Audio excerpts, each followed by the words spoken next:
Greetings, citizens. Your journey is about to begin.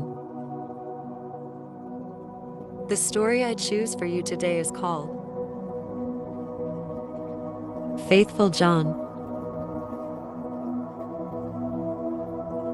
Please find a position which make you feel comfortable. Relax yourself.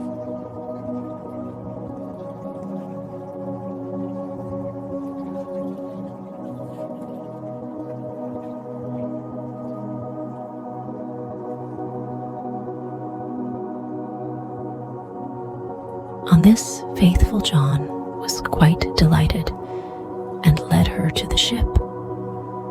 And when the king saw her, he perceived that her beauty was even greater than the picture had represented it to be, and thought no other than that his heart would burst in twain. Then she got into the ship, and the king led her within.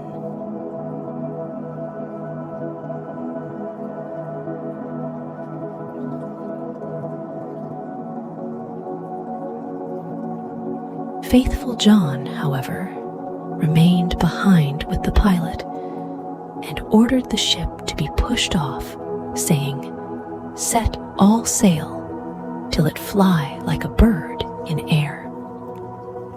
Within, however, the king showed her the golden vessels, every one of them, also the wild beasts and strange animals.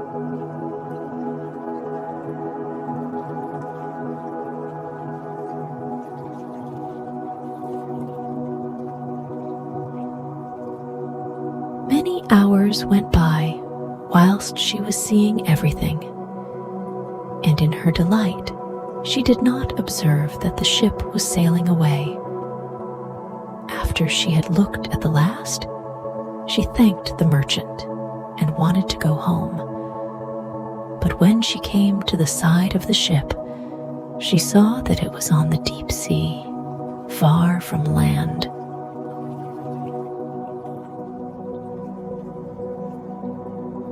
And hurrying onwards with all sail set. "Ah," cried she in her alarm, "I am betrayed. I am carried away and have fallen into the power of a merchant. I would die rather." The king, however, seized her hand and said, "I am not a merchant. I am a king, and of no meaner origin than thou art.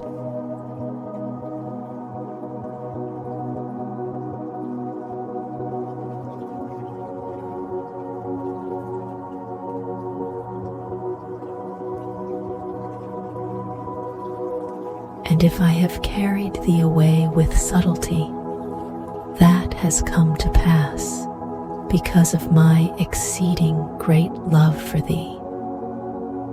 The first time that I looked on thy portrait, I fell fainting to the ground. When the princess of the golden dwelling heard that,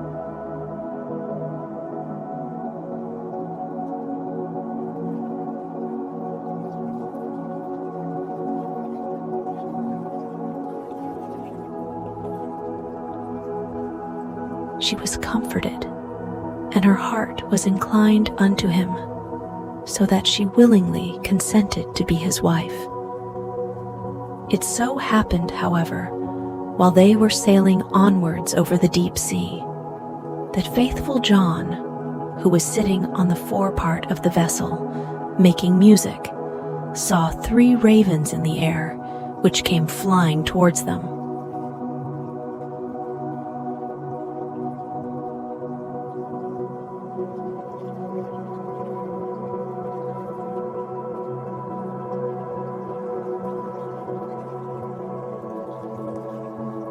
On this, he stopped playing and listened to what they were saying to each other, for that he well understood.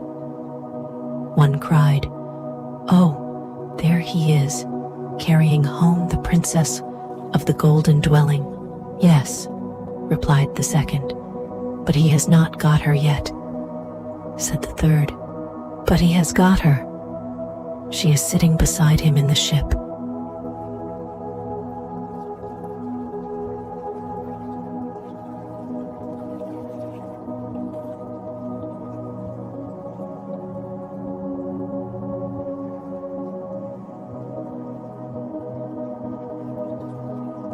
Then the first began again and cried, "What good will that do him?"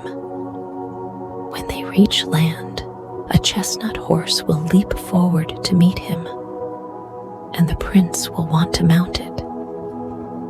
But if he does that, it will run away with him and rise up into the air with him, and he will never see his maiden more.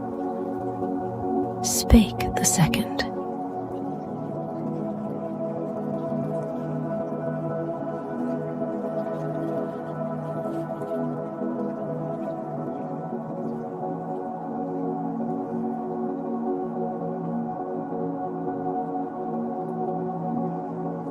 Oh yes, if anyone else gets on it swiftly and takes out the pistol, which must be in its holster, and shoots the horse dead with it, the young king is saved. But who knows that? And whosoever does know it and tells it to him will be turned to stone from the toe to the knee. Then said the second, I know more than that.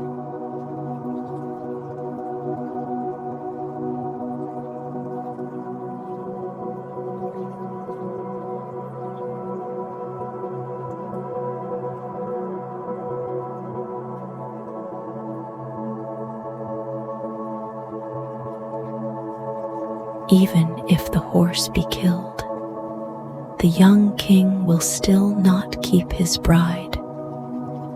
When they go into the castle together, a wrought bridal garment will be lying there in a dish, and looking as if it were woven of gold and silver. It is.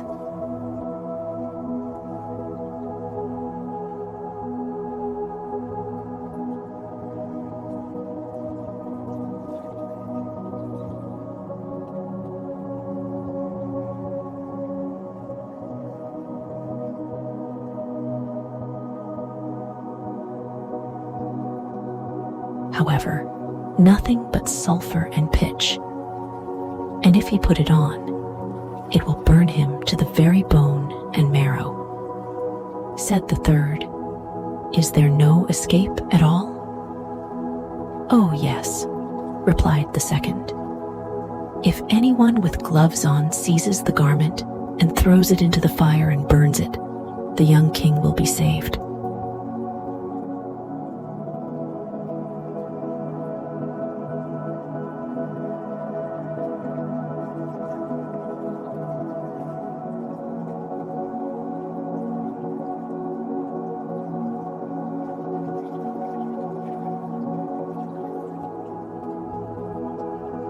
But what avails that?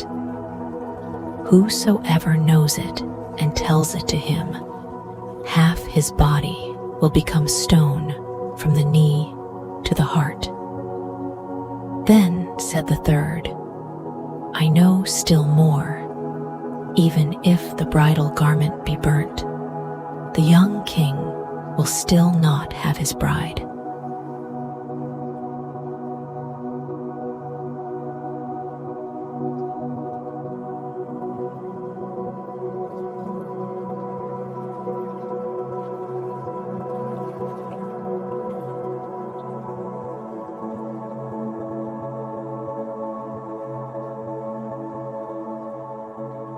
After the wedding, when the dancing begins and the young queen is dancing, she will suddenly turn pale and fall down as if dead. And if someone does not lift her up and draw 3 drops of blood from her right breast and spit them out again, she will die.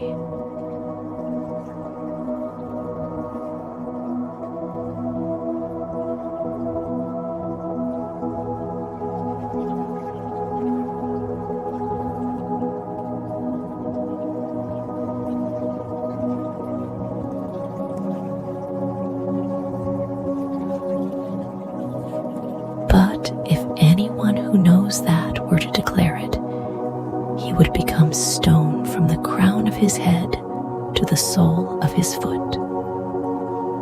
When the ravens had spoken of this together, they flew onwards, and faithful John had well understood everything. But from that time forth, he became quiet and sad.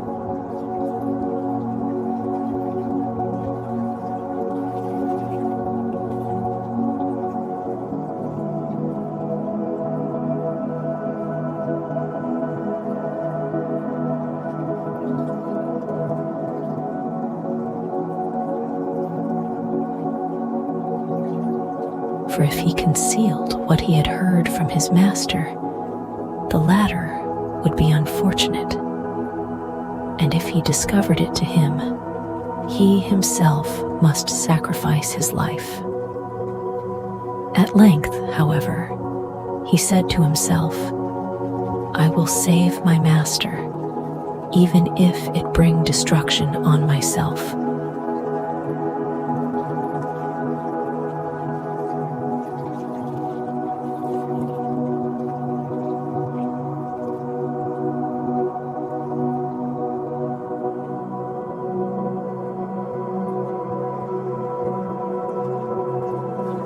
When therefore they came to shore, all happened as had been foretold by the ravens, and a magnificent chestnut horse sprang forward.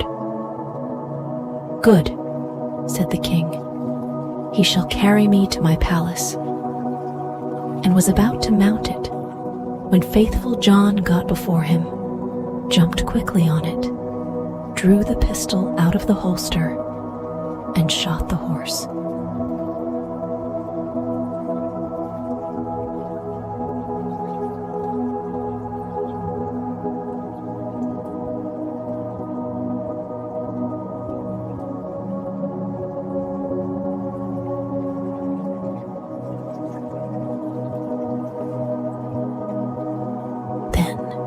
The other attendants of the king, who after all were not very fond of faithful John, cried, How shameful to kill the beautiful animal that was to have carried the king to his palace. But the king said, Hold your peace and leave him alone. He is my most faithful John. Who knows what may be the good of that?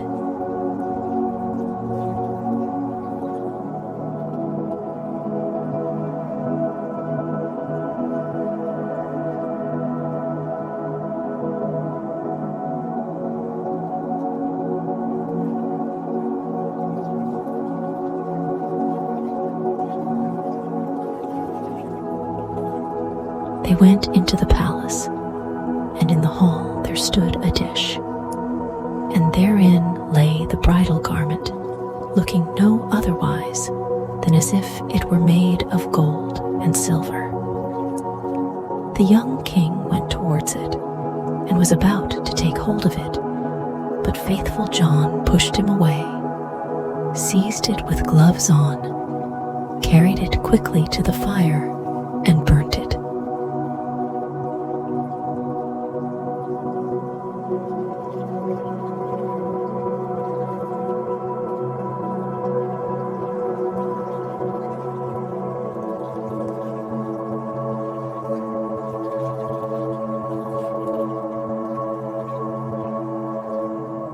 The other attendants again began to murmur, and said, Behold, now he is even burning the king's bridal garment.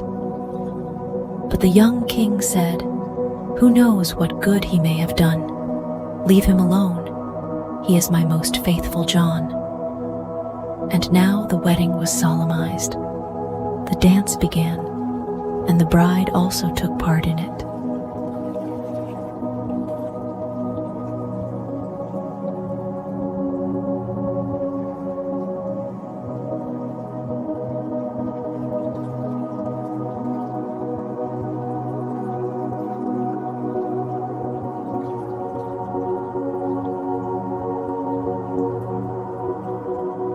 Then faithful John was watchful and looked into her face, and suddenly she turned pale and fell to the ground, as if she were dead. On this, he ran hastily to her, lifted her up, and bore her into a chamber. Then he laid her down and knelt and sucked the 3 drops of blood from her right breast and spat them out.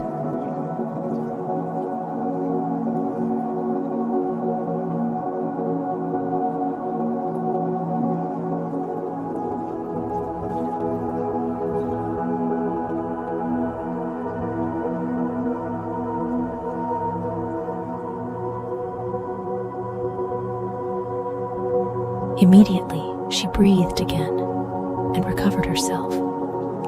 But the young king had seen this, and being ignorant why faithful John had done it, was angry and cried, "Throw him into a dungeon."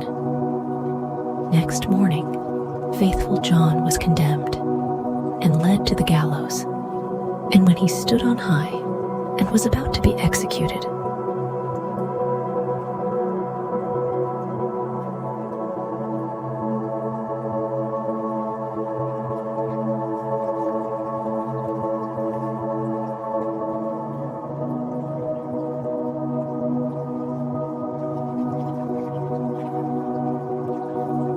he said, "Everyone who has to die is permitted before his end to make one last speech. May I too claim the right?" "Yes," answered the king, "it shall be granted unto thee." Then said faithful John, "I am unjustly condemned, and have always been true to thee.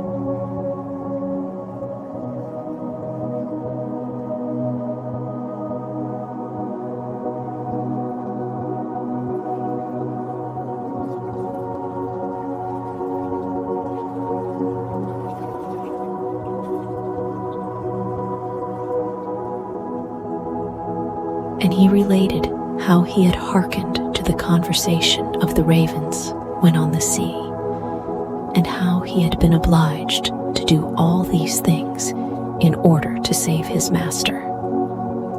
Then cried the king, "Oh, my most faithful John, pardon, pardon, bring him down." But as faithful John spoke the last word, he had fallen down lifeless and become a stone.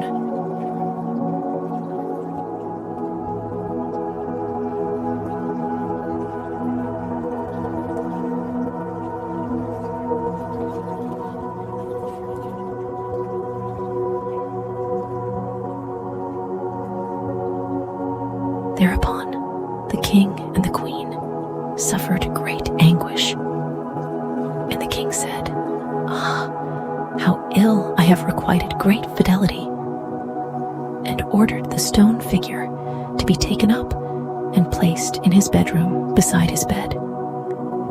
And as often as he looked on it, he wept and said, "Ah, if I could bring thee to life again, my most faithful John."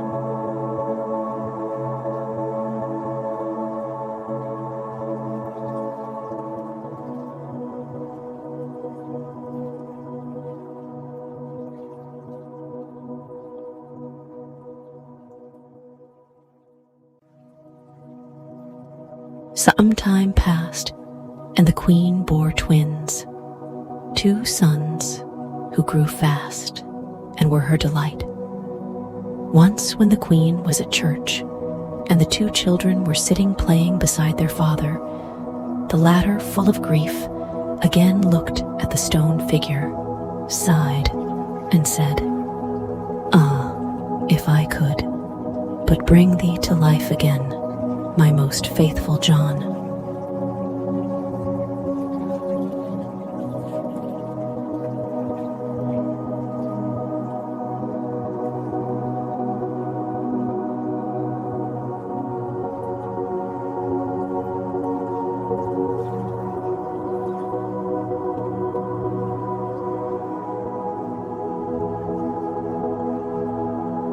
Then the stone began to speak and said, "Thou canst bring me to life again, if thou wilt use for that purpose what is dearest to thee."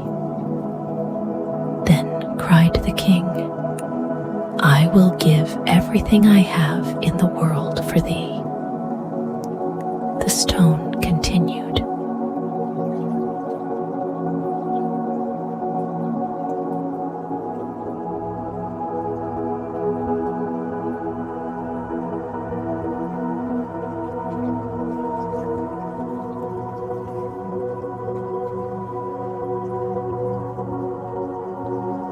"If thou will cut off the heads of thy 2 children with thine own hand, and sprinkle me with their blood, I shall be restored to life." The king was terrified when he heard that he himself must kill his dearest children, but he thought of faithful John's great fidelity and how he had died for him, drew his sword,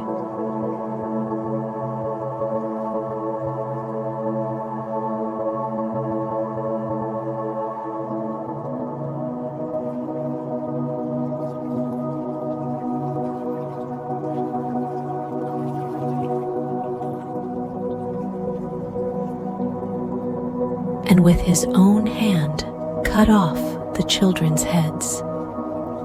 And when he had smeared the stone with their blood, life returned to it, and faithful John stood once more safe and healthy before him.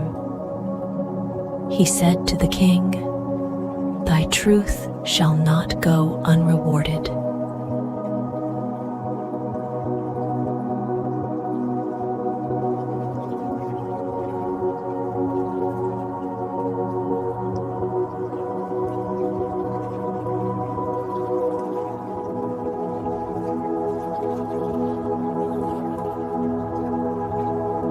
And took the heads of the children, put them on again, and rubbed the wounds with their blood, on which they became whole again immediately, and jumped about, and went on playing as if nothing had happened. Then the king was full of joy, and when he saw the queen coming, he hid faithful John and the 2 children in a great cupboard.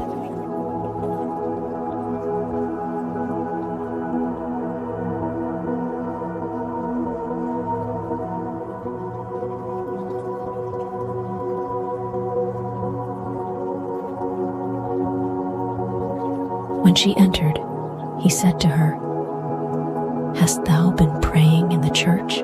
"Yes," answered she, "but I have constantly been thinking of faithful John and what misfortune has befallen him through us." Then said he, "Dear wife, we can give him his life again, but it will cost us our 2 little sons, whom we must sacrifice."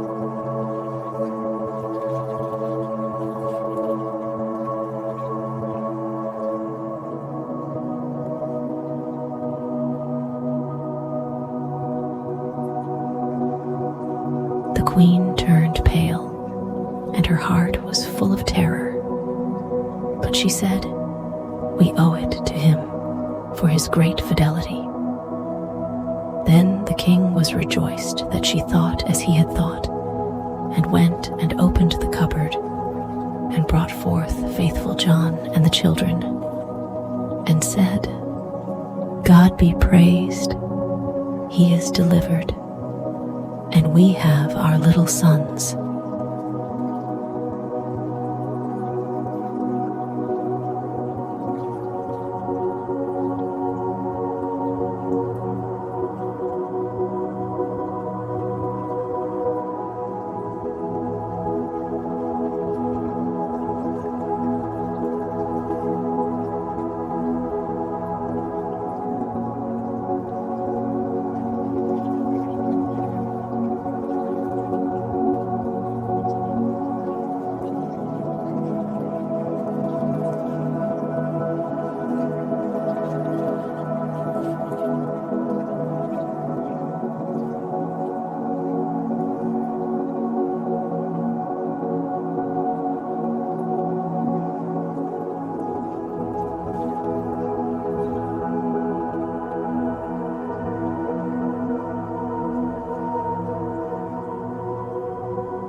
Good night, citizens.